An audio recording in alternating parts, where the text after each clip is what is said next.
বিশ্ব রাজনীতি আজ এক অস্থির সন্ধিক্ষণে দাঁড়িয়ে।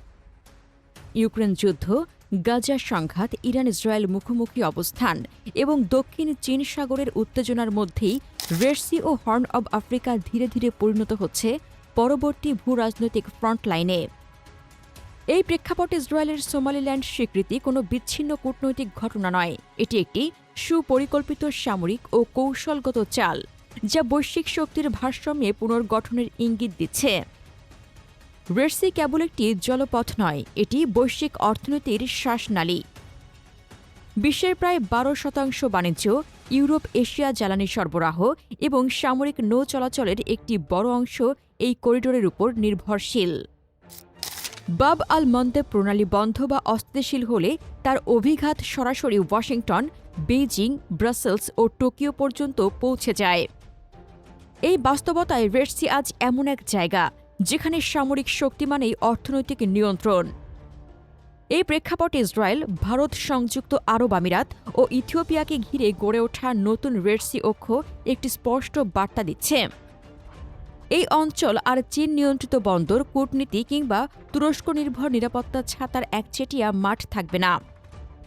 এটি শক্তির একটি নতুন বিন্যাস, যেখানে সামরিক সক্ষমতা, প্রযুক্তিগত নজরদারি এবং বাণিজ্যিক করিডোর একসঙ্গে সমন্বিত। চীনের জন্য এই অক্ষ সরাসরি কৌশলগত হুমকি। বেইজিংয়ের আফ্রিকা নীতি গত এক দশক ধরে দাঁড়িয়ে আছে বন্দর প্লাস ঋণ প্লাস অবকাঠামো সূত্রের ওপর। জিবুতি বন্দরে চীনের সামরিক ঘাঁটি শুধু একটি লজিস্টিক ফ্যাসিলিটি নয়, এটি পিপলস লিবারেশন আর্মি নেভির জন্য ভারত মহাসাগরের স্থায়ী উপস্থিতির প্রবেশদ্বার। সোমালিল্যান্ড ও বারবেরা বন্দরের উত্থান সেই একচেটিয়া সুবিধাকে ভেঙে দিচ্ছে। নতুন রেড সি অক্ষের মাধ্যমে ভারত ও ইসরায়েল কার্যত চীনের সামুদ্রিক সিল্ক রোড দক্ষিণ প্রান্তে একটি কৌশলগত বাধা তৈরি করছে। বারবেরা ইথিওপিয়া করিডোর জিবুতির বিকল্প হয়ে উঠলে চীনের অর্থনৈতিক লিভারেজ কমবে এবং আফ্রিকার ভেতরে তাদের রাজনৈতিক প্রভাবও দুর্বল হবে। এটি নীরব কিন্তু গভীর এক প্রতিযোগিতা, যেখানে বন্দুক নয়, করিডোর যুদ্ধের অস্ত্র। তুরস্কের জন্য সংকটটি ভিন্ন কিন্তু সমান গুরুতর। আঙ্কারা সোমালিয়াকে ব্যবহার করেছে আফ্রিকায় তাদের সামরিক ও আদর্শিক প্রভাব বিস্তারের ঘাঁটি হিসেবে। মোগাদিশুতে তুর্কির সামরিক প্রশিক্ষণ কেন্দ্র, ড্রোন ডিপ্লয়মেন্ট এবং বন্দর ব্যবস্থাপনা তুরস্ককে হর্ন অব আফ্রিকার এক প্রভাবশালী খেলোয়াড়ে পরিণত করেছিল।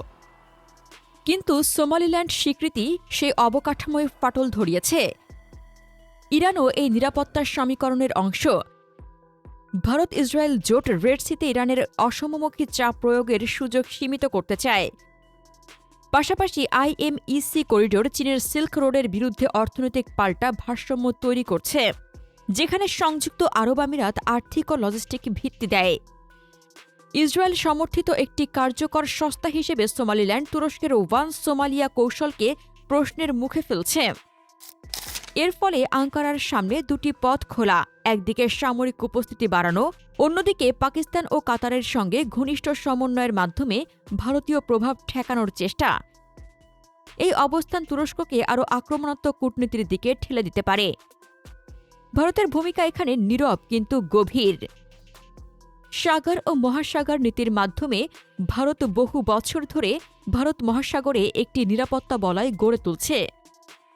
সোমালিল্যান্ড ও বারবেরা বন্দর সেই বলয়ের পশ্চিম প্রান্ত।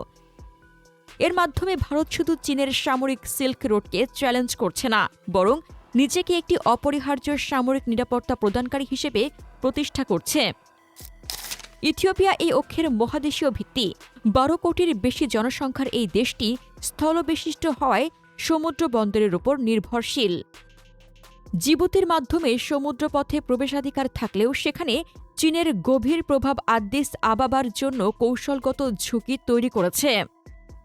বারবেরা ইথিওপিয়া করিডোর সেই ঝুঁকির বিকল্প। এই জোটের সামনে চ্যালেঞ্জও রয়েছে অনেক। আফ্রিকান ইউনিয়ন ও আরব লীগে উপনিবেশিক সীমান্ত নীতির গুরুত্ব এখনও প্রবল। সোমালিল্যান্ড স্বীকৃতি ভাঙনের নজির তৈরি করতে পারে, এই আশঙ্কা অনেকের। ভারতকে মিশর, সৌদি আরব ও কাতারের মতো দেশগুলোকে বোঝাতে হবে যে এটি স্থিতিশীলতার উদাহরণ। ইথিওপিয়ায় অভ্যন্তরীণ স্থিতিশীলতা এই পুরো কাঠামোর জন্য নির্ধারক। একই সঙ্গে নীলনদ ও গ্রিড ইস্যুতে মিসরের উদ্বেগ, সৌদি আরবের কৌশলগত দ্বিধা এবং যুক্তরাষ্ট্রের আনুষ্ঠানিক ওয়ান সোমালিয়া নীতির মধ্যেও বাস্তব সহযোগিতা। সব মিলিয়ে হর্ন অব আফ্রিকার শক্তির ভারসাম্য দ্রুত পুনর্গঠিত হচ্ছে।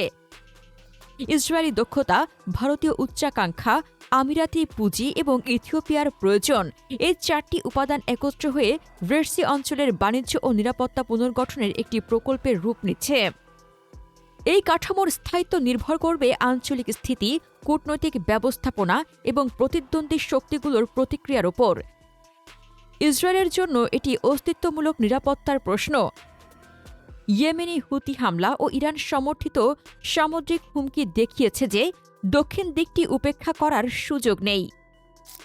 সোমালিল্যান্ডে উপস্থিতি মানে শুধু বন্দর নয়, মানে রাডার, ড্রোন, সাইবার নজরদারি ও প্রাথমিক প্রতিরক্ষা বলয়। এটি ইসরায়েলের প্রতিরক্ষার গভীরতা বাড়াচ্ছে। এই অক্ষের অর্থনৈতিক দিকও সামরিক কৌশলের সঙ্গে অঙ্গাঙ্গিভাবে জড়িত। আইএমইসি করিডোর চীনের বিআরআইয়ের বিরুদ্ধে একটি ভূরাজনৈতিক প্রতিক্রিয়া। রেড সি ও হর্ন অব আফ্রিকা এখানে দক্ষিণের হিঞ্জ পয়েন্ট। এই পথ সুরক্ষিত হলে ইউরোপীয় ও পশ্চিমা অর্থনীতি চীনা বন্দর ও ঋণের উপর নির্ভরতা কমাতে পারবে। তবে উত্তেজনা বাড়বেই। চীন কূটনৈতিক চাপ বাড়াবে, আফ্রিকান ইউনিয়নের সীমান্ত নীতিকে অস্ত্র হিসেবে ব্যবহার করবে, তুরস্ক সামরিক উপস্থিতি জোরদার করবে, ইরান অসমমুখী হামলার পথ খুঁজবে। এই পুরো অঞ্চল ধীরে ধীরে পরিণত হচ্ছে একটি লো ইন্টেন্সিটি হাই স্টেক্স যুদ্ধক্ষেত্রে। নতুন রেড সি অক্ষতায় কেবল একটি আঞ্চলিক জোট নয়, এটি একবিংশ শতাব্দীর ভূ রাজনীতির দিক নির্দেশক সংকেত। ইসরায়েলের নিরাপত্তা উদ্বেগ, ভারতের সামুদ্রিক উচ্চাকাঙ্ক্ষা, সংযুক্ত আরব আমিরাতের পুঁজি এবং ইথিওপিয়ার অবকাঠামোগত প্রয়োজন, এই 4টি উপাদান একত্র হয়ে এমন একটি শক্তি কাঠামো গড়ে তুলছে যা সরাসরি চীন ও তুরস্কের প্রতিষ্ঠিত প্রভাব বলয়কে চ্যালেঞ্জ করছে। এই অক্ষ যুদ্ধ ঘোষণা করছে না, কিন্তু এটি স্পষ্ট করে দিচ্ছে যে রেড সি ও হর্ন অব আফ্রিকা আর কোনো একক শক্তির নিয়ন্ত্রিত অঞ্চল থাকবে না। এখানে প্রতিটি বন্দর, প্রতিটি করিডোর এবং প্রতিটি কূটনৈতিক সিদ্ধান্ত ভবিষ্যৎ বৈশ্বিক ব্যবস্থার অংশ হয়ে উঠেছে। যে পক্ষ এই অঞ্চলে স্থায়ী প্রভাব প্রতিষ্ঠা করতে পারবে সে কেবল বাণিজ্য নয়, ভবিষ্যৎ শক্তির ভারসাম্য নিয়ন্ত্রণ করবে। রেড সি এখন প্রান্ত নয়, এটি কেন্দ্র, এবং এই কেন্দ্রকে ঘিরেই আগামী দশকের বড় ভূ রাজনৈতিক সংঘর্ষগুলো আকার নেবে। প্রিয় দর্শক, যখন রেড সি ও হর্ন অব আফ্রিকা ধীরে ধীরে বৈশ্বিক শক্তির কেন্দ্রবিন্দুতে পরিণত হচ্ছে, তখন প্রশ্ন একটাই, এই নতুন রেড সি অক্ষকে শুধু বন্দর ও করিডোর নিয়ন্ত্রণ করবে নাকি ভবিষ্যতে বিশ্ব ব্যবস্থার দিক নির্দেশ করবে? আপনার মতামত কমেন্টে জানান। মধ্যপ্রাচ্য নিয়ে আরও জানতে আমাদের চ্যানেলটির ভিডিও ট্যাব থেকে ঘুরে আসুন। এই ভিডিওটি ভালো লাগলে লাইক বাটনে ক্লিক করুন। ভিডিওটি আপনার বন্ধুদের সাথে শেয়ার করে তাদেরকেও ভিডিওটি দেখার সুযোগ করে দিন। ধন্যবাদ।